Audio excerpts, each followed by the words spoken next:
बेटे, अब हम सच्चाई से कभी भागेंगे नहीं। इस सच्चाई से भी नहीं कि मजबूरन हम अपने पूर्वजों की सारी तस्वीरें भी साथ नहीं ले जा पा रहे हैं। क्या हो गया? क्या हो गया आपको? कुछ दर्द जरूरी होते हैं ये एहसास दिलाने के लिए कि हम जिंदा हैं।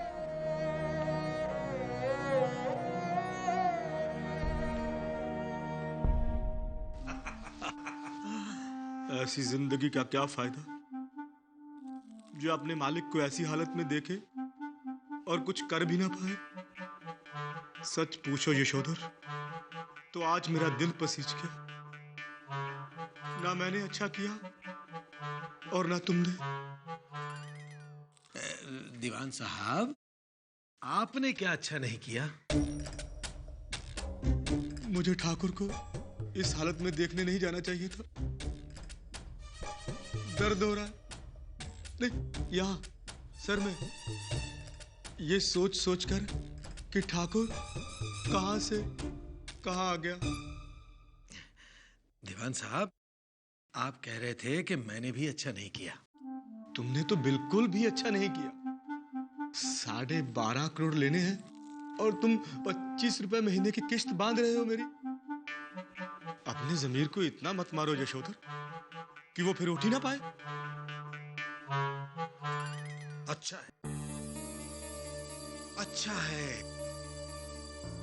आपकी बात सुनकर मेरी आंखें तो खुली ही थी, दिमाग भी खुल गया। वाह वाह वाह वाह वाह, क्या विचार आ रहा है दिमाग में। क्या? यही कि किसी तरह स्वर्ण भवन में आप फिर से दीवान बन जाए। आइडिया तो अच्छा है? सोचना पड़ेगा। तो सोचिए ना। ठीक है, मैं कुछ सोचता हूँ और तुम ठंडा वंडा मंगवाओ।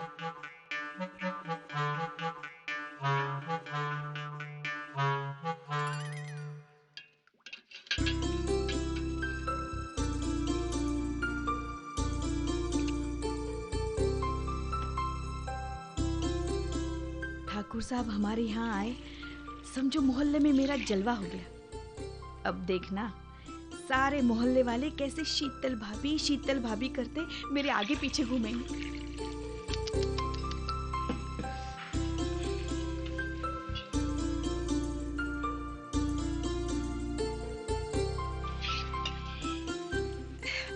लीजिए शरबत।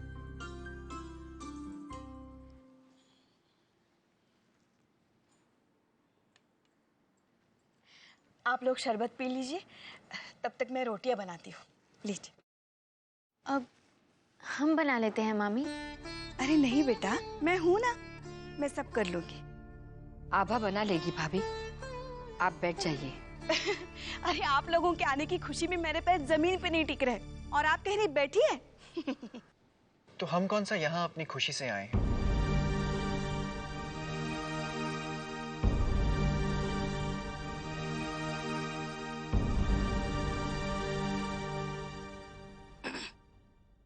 दीदी, कहीं आप ये तो नहीं समझ रही कि मुझे पता ही नहीं कौन कैसा खाना खाता है?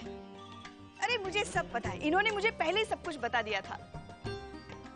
ठाकुर साहब को हर मसाला घर का पिसा हुआ और शुद्ध चाहिए, और आप ज्यादा चिकनाई पसंद नहीं करती।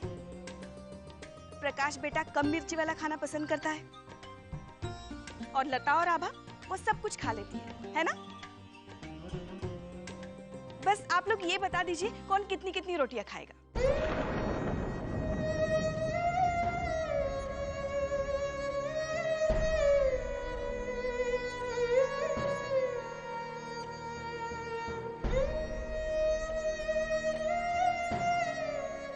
माँ, आजकल हम कुछ ज्यादा ही खाने लगे हैं ना। एक मकई की खाली, 2 गेहूं की, अभी हम बेसन की प्याज वाली 1 रोटी और खाएंगे। प्रकाश, रोटियां गिनकर नहीं खाते, गिनकर खाने से भोजन शरीर को नहीं लगता और लोगों की नजर भी लग जाती है। कहिए ना, आप लोगों ने बताया नहीं कौन कितनी कितनी रोटियां खाएगा। भाभी, हमें भूख नहीं है। हम 3 खा लेंगे, 2 गेहूं और 1 मिस्सी।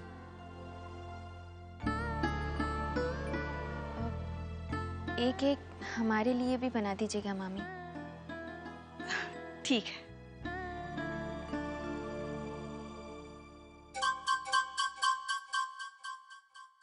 और आप?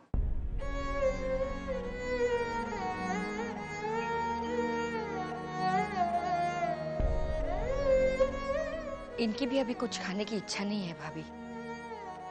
मैंने इतने चाव से 3-3 सब्जियां बनाई हैं और आप इनकार कर रहे हैं? नहीं नहीं, एक एक रोटी तो खा ही लीजिए ना। हाँ तो जल्दी करो ना। ये लो, 2 बज गए। ठाकुर साहब स्वर्ण भवन में ठीक 1:30 बजे दोपहर का खाना खा लेते थे। जाओ जाओ जल्दी करो, जाओ जाओ।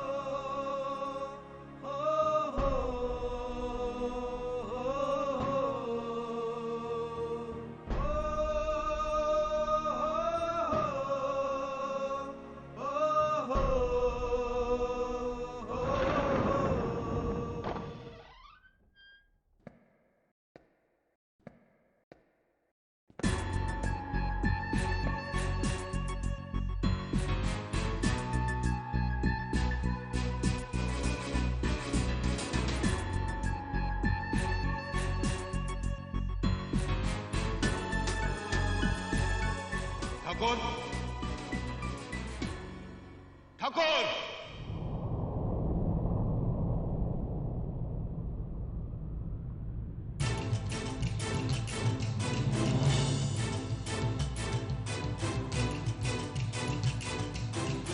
देखो मैं ठाकुर को याद कर रहा हूं, तो ये खाली स्वर्ण भवन आज मुझे ठाकुर समझकर आवाज दे रहा है।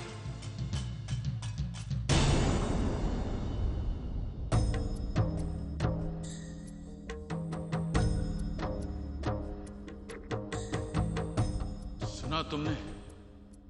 सुना ठाकुर विश्व प्रताप सिंह? तुम्हारा ये स्वर्ण भवन मुझे ठाकुर कहकर बुला रहा है। तुमने पहचाना ना मुझे? उसी ड्राइवर का बेटा हूं जो कभी तुम्हारी गाड़ी चलाया करता था और तुम्हारी गुरूर भरी आंखों को उसका चेहरा तक याद नहीं था। आज कहां गया वो गुरूर? कहां गई तुम्हारी ठकुराई? पिछले 40 सालों से तुम्हारी बात यहां कांटे की तरह चुभ रही है। दर्द है लेकिन कोई दवा नहीं है। उस दर्द को भूलने के लिए कभी कभी अपने बापू को भूलने की कोशिश कर बैठता हूं ठाकुर। मैं सो नहीं पाया हूं उस दर्द की वजह से पिछले 40 सालों से। जब भी अपने बापू की बेइज्जती की वो घटना मेरी आंखों के सामने आती है तो खून उतर आता है मेरी आंखों में।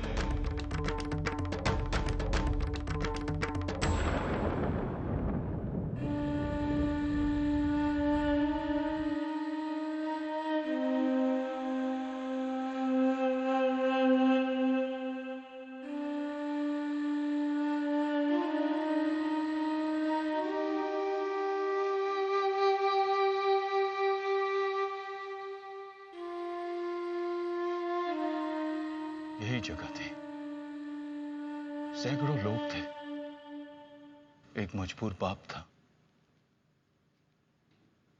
और एक मासूम बच्चा। क्या कसूर था उस बच्चे का?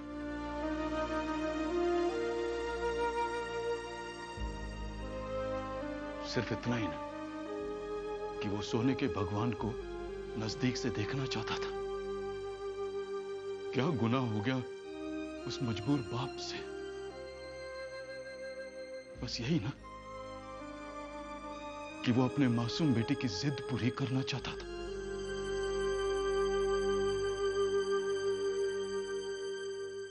देखो देखो ठाकुर विश्व प्रताप सिंह, आज उस बच्चे ने खरीद लिया तुम्हारे सोने का भगवान, कर दिया तुम्हारे गुरूर का सर नीचा, ले लिया अपने बापू की बेइज्जती का बदला। सुनो सुनो, तुम्हारा ये स्वर्ण भवन मुझे क्या कहता है? ठाकुर! ठाकुर!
माँ, हम आपके इन आंसुओं का कारण जानते हैं। पिताजी के दिल पे क्या बीत रही होगी, ये सोचकर हमारा मन भी भर रहा है, पर हम रोना नहीं चाहते। आप भी मत रोइए माँ। आंसू कमजोर लोग बहाते हैं। स्वर्ण भवन में आपने हमसे मायूसी में भी मुस्कुराने का वचन लिया था, ताकि पिताजी का हौसला बरकरार रहे। आज हम भी आपसे एक वचन लेना चाहते हैं। आंसू बहाकर हम कमजोर नहीं बनेंगे, बल्कि मुस्कुराकर पिताजी का सहारा बनेंगे।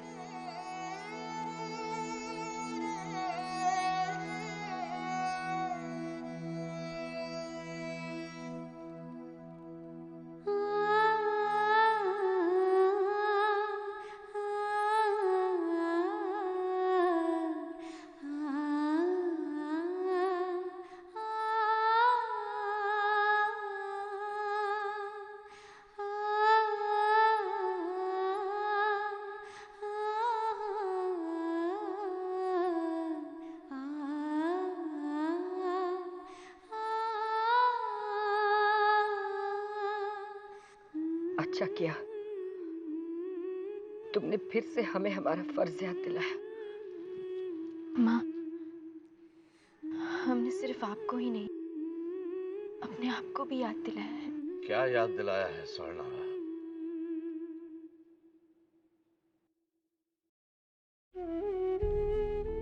यही पिताजी कि श्री राम से अयोध्या छिन गई थी, पांडवों से हस्तिनापुर और आदम से स्वर्ग। हमारे साथ ऐसा कुछ नहीं हुआ जो हमसे पहले किसी के साथ ना हुआ हो। पर पिताजी, इन सारी कहानियों में आपने एक बात की ओर ध्यान दिया। राम जी को भी अयोध्या वापस मिल गई थी। पांडवों ने भी हस्तिनापुर फिर से पा लिया था। आदम को भगवान ने फिर से स्वर्ग प्राप्त करने का तरीका बताया था। विश्वास करिए पिताजी, हमें भी हमारा स्वर्ण भवन जरूर वापस मिल जाएगा।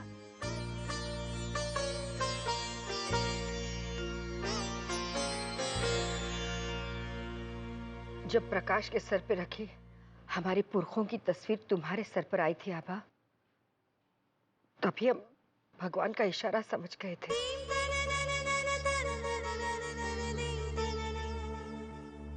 वो जिम्मेदारी जो असूलन प्रकाश के सर पे होनी चाहिए थी, वो हमारे साथ साथ तुम्हारे सर पे भी आ गई है।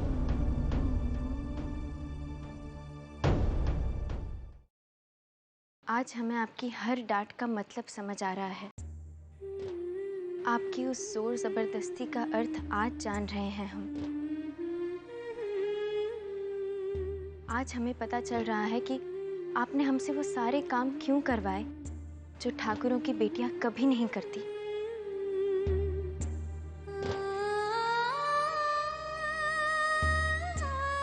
मैंने सुना था कि बच्चे माँ बाप के लिए कभी बड़े नहीं होते, लेकिन आज एहसास हुआ कि कई बार सुना हुआ सच नहीं होता।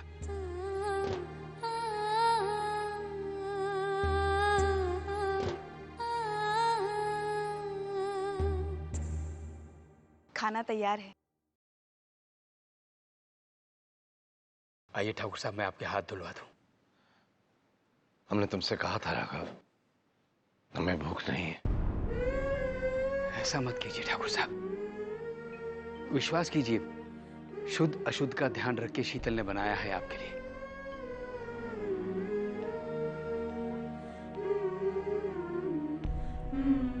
पिताजी, खाना खा लीजिए ना, अपनी भूख मत देखिए, शीतल मामी का प्रेम देखिए।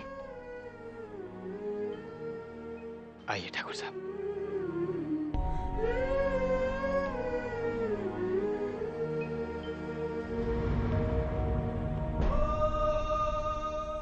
चंदू, मालिक के हाथ शुद्ध करवा दे।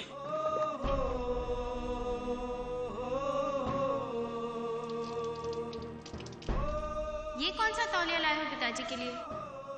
पिताजी खाने से पहले मखमली तौलिए से हाथ पोंछते हैं। ठाकुर साहब,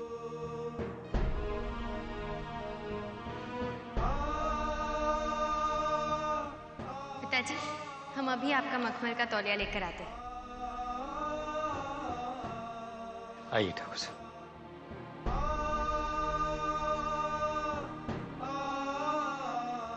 इसकी जरूरत नहीं है बेटा।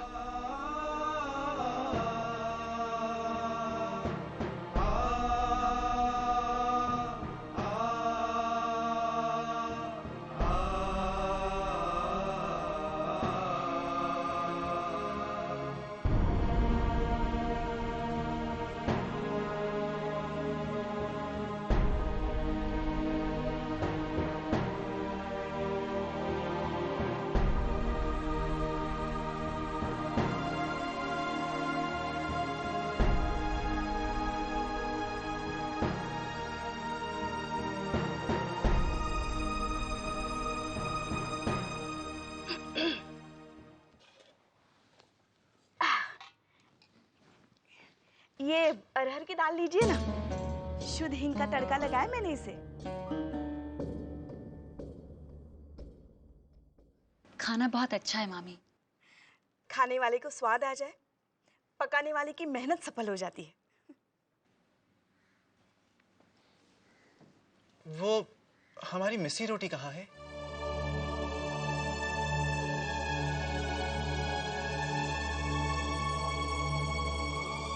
वो बेटा मकई का आटा। रहने दीजिए ना भाभी, इसका बचपना गया नहीं है अभी तक, कुछ भी बोलता रहता है।